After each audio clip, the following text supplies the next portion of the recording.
Hello guys, আসসালামু আলাইকুম। সবাই কেমন আছেন? আশা করি সবাই ভালো আছেন। আমার ব্লগ নাম্বার 5 আপনাদেরকে স্বাগতম। তো ব্লগ নাম্বার 5 আমি আজকে যাচ্ছি, এই যে দেখছেন ওষুধ, এই ওষুধগুলো আমি আমার বিছন, ধানের বিছন বা ধানের চারা যেগুলো বলে সেগুলোতে দেবো আর কি। ওগুলো এই একটু আপনার পচারি দেখা দিছে, তো ওইটা নিয়ে আজকে থাকছে আমার ব্লগ। আমার সঙ্গে আছে আমার দুই ভাই, ওই যে সামনে তারা, যাই হোক তারা যাচ্ছে, আমিও যাব। তারপরে এই ওষুধগুলো গুলিয়ে বিছনে দিব আর কি।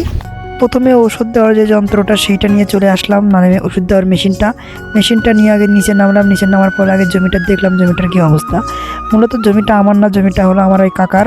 হ্যাঁ, যে কাকাকে আমি আগের ব্লকে দেখাইছি, সেই কাকার জমিটা, ওই যে পানি হাতে দাঁড়িয়ে আছে সেই কাকাটার হলো এই জমি। তো সেখানে ওষুধ দেবো, তো ভাবলাম আমি কাকাকে একটু হেল্প করি। প্রথমে আগে ওষুধের পরিমাণটা কাকাকে বললাম যে কতটুকু দেবো। সঠিক পরিমাণে ঔষধগুলো ওই থালের মধ্যে দিলাম। থালের মধ্যে দেওয়ার পর ওষুধের একটা মিশ্রণ তৈরি করে নেব। ওষুধটা প্রথমে দিলাম, তারপরে একটু পানি মিক্স করে নেব। মিক্স করে নেওয়ার পরে একটু নাড়াচাড়া দিতে হবে। কিন্তু নাড়াচাড়া দেওয়ার জন্য কোনো যন্ত্রপাতি দরকার আছে, অবশ্যই দরকার আছে। সেজন্য আমাদের প্রয়োজন একটা লাঠি। তা কাকাকে বললাম একটু লাঠি মাটি একটু খুঁজে খুঁজে বার করেন। তারপরে একটু নাড়াচাড়া দেই, নাড়াচাড়া দেওয়ার পরে মেশিনের মধ্যে দেই, তাহলে ওষুধগুলো ভালোভাবে মিক্স হবে। কাকা একটা লাঠি খুঁজে নিয়ে আসলো, লাঠি দিয়ে একটু নাড়াচাড়া দেবো। কিন্তু লাঠিটা আগে ধুয়ে নিতে হবে, অবশ্যই ধুয়ে নিতে হবে, কারণ ওষুধের মধ্যে কোনো ময়লা আবর্জনা কোনো কিছু না যাওয়াই ভালো। ওই জন্য লাঠি দিয়ে একটু নাড়াচাড়া দিলাম। নাড়াচাড়া দেওয়ার পরে ওই মেশিনের মধ্যে দিয়ে দেবো। মেশিনের মধ্যে দেওয়ার পরে পরিমাণ মতো পানি দেওয়া লাগবে। ওষুধের রঙটা একদম আকাশি কালারের মতো হয়ে গেছে। ওষুধটা দেখে মনে হয় খাইতে মন চাচ্ছে, কিন্তু কাকা বললাম খান, কিন্তু কাকা তো খাইলো না। এই যে ওষুধের রং দেখেন, একদম নীল কালার, একদম সেই রকম দেখতে হয়েছে।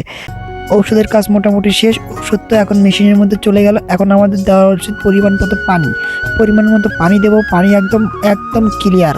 সঙ্গে নদী ছিল, ওই জন্য পানির কোনো অভাব হয়নি। নদী না থাকলে পানি আবার আমাদেরকে নিয়ে আসতে হতো, এটা একটা প্যারা ছিল। সেই প্যারা থেকে আমরা মুক্ত পেয়েছি, কারণ আমাদের সঙ্গে নদী ছিল। এখন কাকা বললো ঠিক আছে, অনেক ভাবটাপ মারছো, এখন নাও রেডি হও। রেডি হয় একদম মেশিনটা কাঁধে নাও, কাঁধে নেওয়ার পরে কাজ শুরু করে দাও। ঠিক আছে, তারপরে আমি একটা হাত ঢুকাইলাম, পরের হাতটা কাকা একদম সিস্টেম করে ঢুকাই দিল। ওষুধ মিক্স করা শেষ, পানি দেওয়া শেষ, মেশিনটা এখন কাঁধে নিলাম। তারপরে এখন শিখবো কীভাবে মেশিনটা চালাতে হয়। আমি তো আগে থেকে জানি, তাও একটু শিখে নিলাম। অনেকদিন ধরে আসলে ওষুধপাতি দেওয়া নাই, এই জন্য ভুলে গেছিলাম। কাকা বললো তুমি তাড়াতাড়ি আগে যাও, যাই মেশিনে একদম ওখানে যাও, ওখানে যাই একদম আমার জমিতে দাও, অন্য কারো জমিতে আমি ওষুধ ফালাইও না, ওষুধের অনেক দাম। কিন্তু আমি দেখতে পেলাম আসলে মেশিনটা কাজ করতেছিল না। মেশিনটায় কোনো একটা সমস্যা তো অবশ্যই ছিল। আমি যত পাম্প করতেছিলাম কিন্তু ঔষধ তো বাড়াচ্ছিল না। পরে আমি মনে করলাম আমি তো অনেকদিন পরে মনে হয় দিচ্ছি, এই জন্য আমার কোনো ভুল হয়েছে। পরে কাকাকে ডাক দিলাম, বললাম দেখেন তো আসলে কি হয়েছে। কাকা মেশিনটা খুললো, খুলে দেখে অনেকগুলো ময়লা আবর্জনা ওই মেশিনের নলে আটকে আছে, এই জন্য ওষুধ বাড়াচ্ছিল না। পরে ওইটা তো এখন পরিষ্কার করা লাগবে। পরে কাকা হাত দিয়ে পরিষ্কার করা শুরু করে দিল। সেদিন ছিল শুক্রবারের দিন, শুক্রবারে আবার নামাজের সময় হচ্ছে, এই কিন্তু তাড়াতাড়ি করে হাত দিয়ে একদম ঘষাঘষি দিয়ে সব কিছু ঠিক করার চেষ্টা করেছে, কিন্তু তাও তো হচ্ছে না।